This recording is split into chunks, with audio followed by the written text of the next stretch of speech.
Wesley, calling Wesley. The Weather Bureau of Investigation is calling Wesley. Are you there, Wesley? This is Wesley, sir. Are you ready for another day of training? Yes, sir. You're doing well, Wesley. Soon you'll be a real agent like all of us at the WBI, not just an agent in training. What is my assignment today, sir? Winds.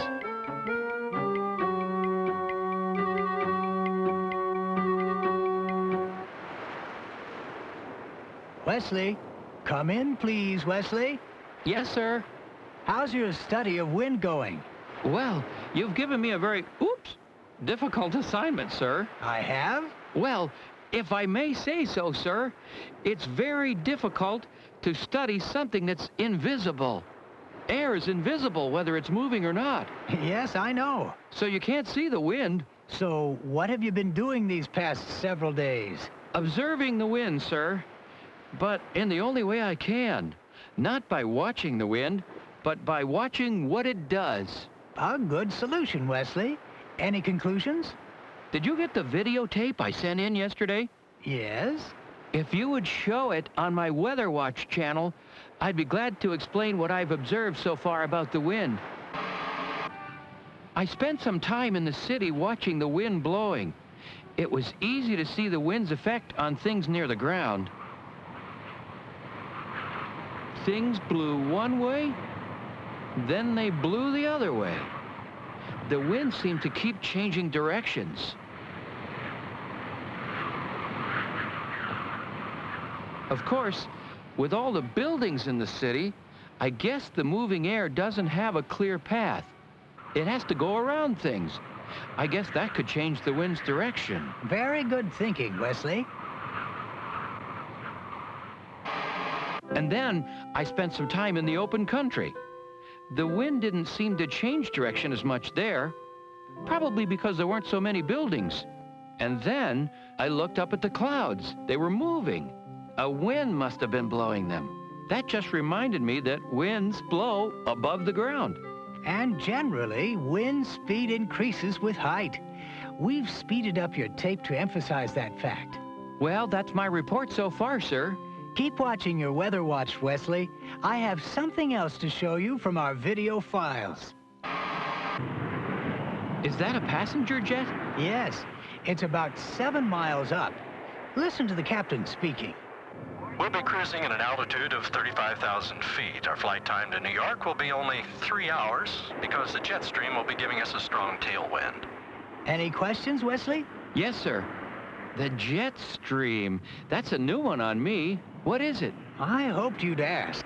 At high altitudes, usually higher than where you see clouds, there are narrow currents of fast-moving air.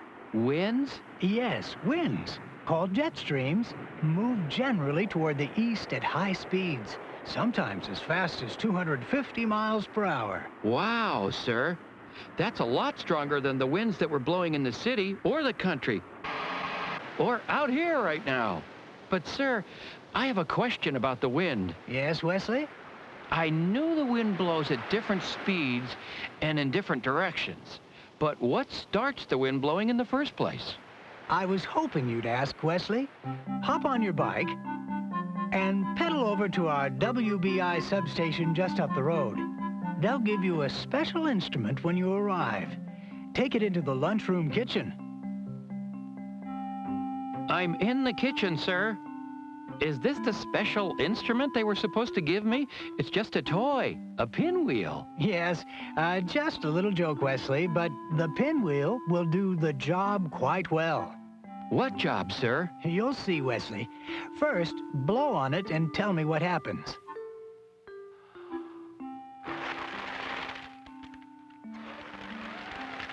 Blowing on it makes it turn, sir. I knew that. Moving air turns the pinwheel. Yes, which means the pinwheel can function nicely as a detector of moving air. A wind detector. That's quite right, Wesley. Well, is it very windy in the kitchen now? Windy? No, sir, not a breeze stirring. A calm day in the kitchen. Yes, sir. Why don't you walk over to the big oven? The oven? Yes, sir. It's hot. I asked the receptionist to turn it on while you were riding over there. Hold your pinwheel just above the oven and open the door slowly. The pinwheel's moving, sir. Now, Wesley, is the air in the oven the same temperature as the air in the kitchen? No, sir, the oven air is warmer. Any conclusions from your observations, Wesley? Well, it seems like... Yes? It seems that when air at one temperature comes in contact with air at another temperature, that can make air start moving. That can make winds. Yes, very good, Wesley. Winds are caused by temperature differences in the air. So an oven could cause temperature differences in a kitchen, but outdoors? Outdoors, there is something that can change the temperature of things. I guess that must be the sun. That's quite right, Wesley. And uneven heating by the sun will result in temperature differences. Uneven heating? Yes. You're at Lookout Point, aren't you? Yes, sir. I'm at the edge of a cliff overlooking the ocean. And what do you observe? Well, it's a nice sunny day. I see the ocean and the shore. Is everything you see in the sunlight? Yes, sir. So I guess that can't be an example of uneven heating, can it? Yes, it can be, and it is. For instance, the ocean heats up more slowly than the nearby land. So even though both are getting the same amount of sunlight, the land will heat up more than the water. But what about the air? The sun's heating all the air the same, isn't it? Not really. You see, it's not the sun that has the most direct effect on the temperature of the air. Air is mostly heated by whatever is under it. So if the land is heated more than the water, the air directly over the land will be warmer than the air directly over the water. And what happens is that the warmer air over the land rises. That allows the cooler air from the ocean to move in under the rising air and take its place. Moving air? That's wind. And there is a wind blowing from the ocean toward the land. I can feel it. And I can see the trees moving too. Now you've observed the effect of uneven heating over small areas. Let me show you uneven heating over a large area. Pedal over to the spaceport. It's just a few miles away. There's a shuttle about to be launched, and I want you to be on it. I'll let them know you're coming.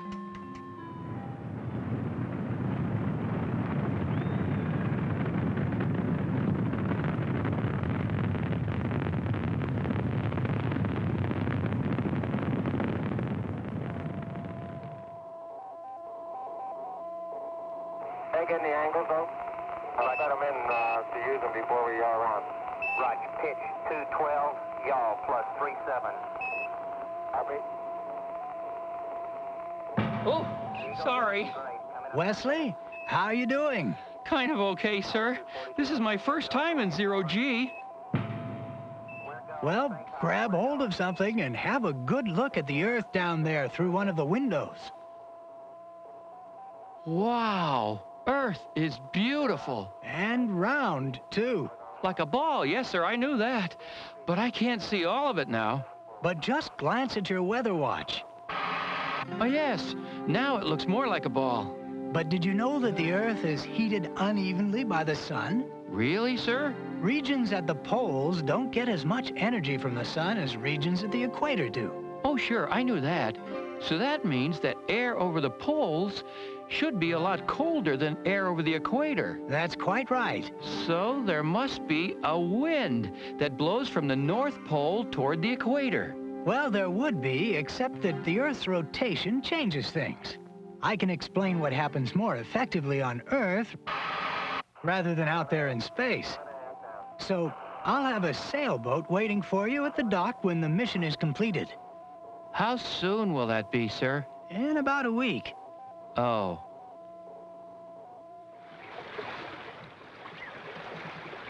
Has your stomach settled down yet, Wesley? Just about, sir. Well, I hope this little trip out on the ocean won't cause you any problems. Me too, sir. Any observations concerning the wind?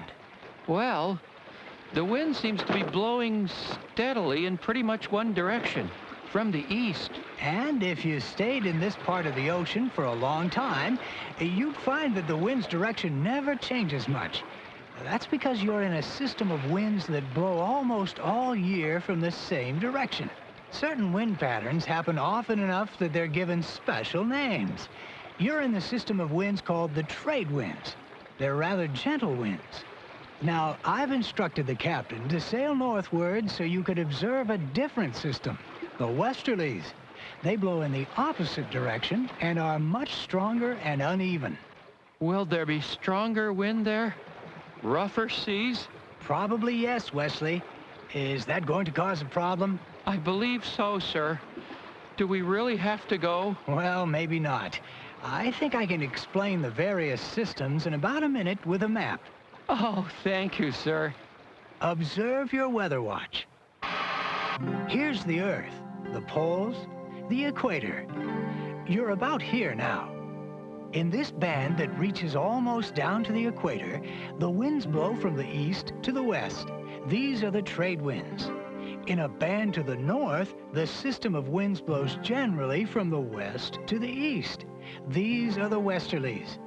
These systems are duplicated south of the equator. And in polar regions, there are systems of winds called the polar easterlies. I think I understand, sir. Then you can return to land. Thank you, sir. Contact me again when your color is improved and we'll review what you've learned. Sir, this is Wesley calling in. Yes, Wesley. Where are you?